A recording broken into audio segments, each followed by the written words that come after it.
So we have high plank, and we also have low plank, which is bending the elbows at 90 degrees. And this high plank and low plank is basically what we refer to as chaturanga. So let's come into chaturanga, or let's come into the high plank. From here, we want to find the stacking of the shoulders and the wrists.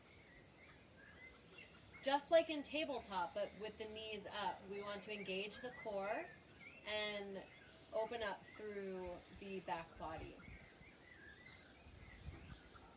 A lot of people stress in the wrists here and in the shoulders. And so we want to make sure that we take a lot of that weight from the front of the body into the back of the body.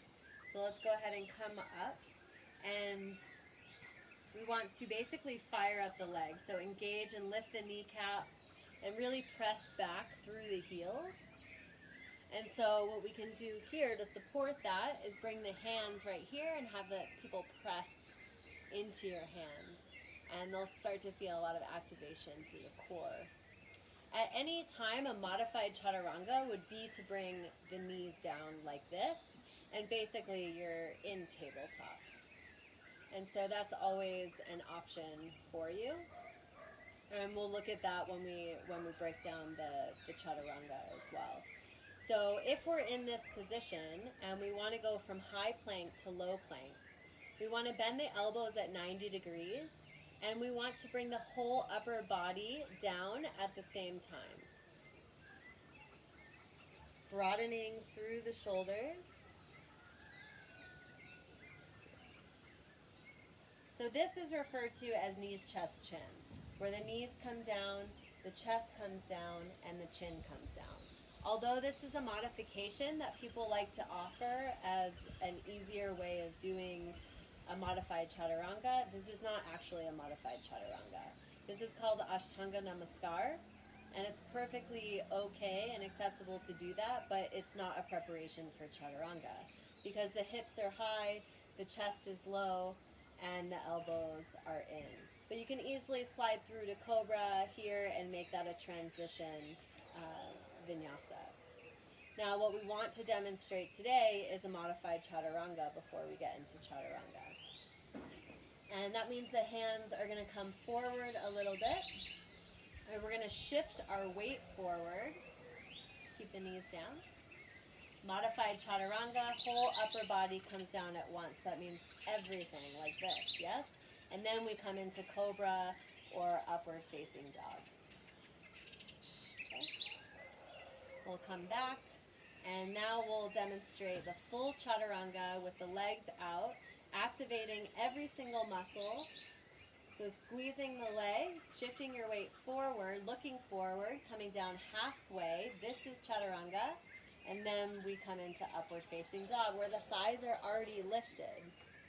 Right? So this is the transition. We'll try that, see that one more time, yeah? Feet back.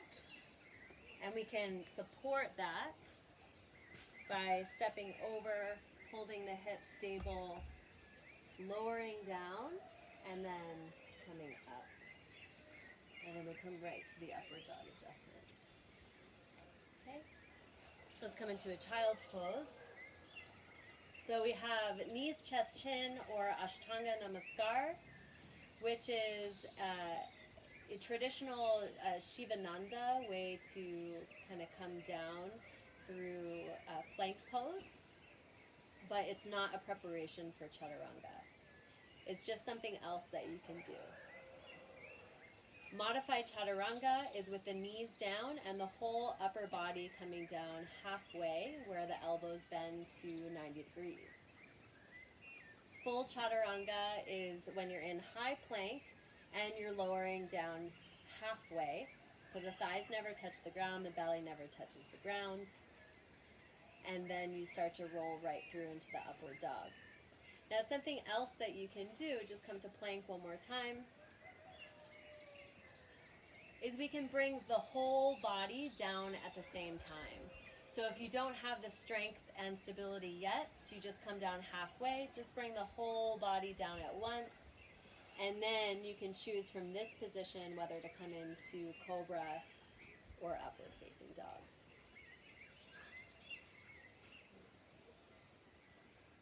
Here we go. Chaturanga.